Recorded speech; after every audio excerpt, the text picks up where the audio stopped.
Hello viewers, 4DIYers here with another video for everyone. In this particular video here, I'll be reviewing this 20 volt impact wrench from Mobile Distributor Supply made by OEMTOOLS. As always, if you're not a subscriber, then be sure to hit that subscribe button. If you have enjoyed this video, don't forget to give me a thumbs up. The link to this product will be included in the description below.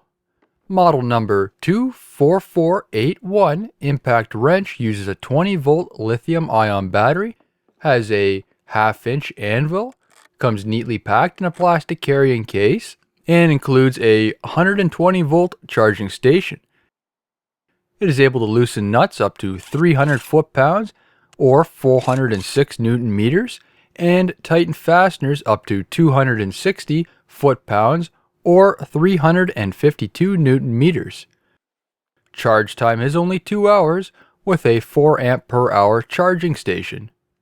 As you can see, we have the typical green and black color scheme found throughout the OEMTOOLS brand and has a clean and ergonomic design. The end of the impact wrench has a rubber boot for durability and protection and a rubber handle for grip and comfort. Reverse or forward can be selected with the flick of a switch. We have a variable speed switch to achieve anywhere from 0 to 2200 RPM. The battery is also easily removable by depressing a green tab and it slides out of its place. Our currently battery charge can also be determined by pressing a button which illuminates a clear LED display. This is a great tool for any at-home DIYer or professional in the field. The compact design allows for easy storage, easy carrying, and able to work in tight spaces. The overall length is 9 inches, 10 inches in height, and 3 inches wide. I have been using this impact wrench on different project videos, so you're able to see it in action as well.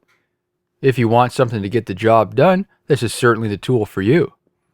Have you purchased this product in the past? Please be sure to share your experience in the comments below, helping out fellow viewers. New videos are uploaded every week. Don't forget to give me a thumbs up, and thank you for watching.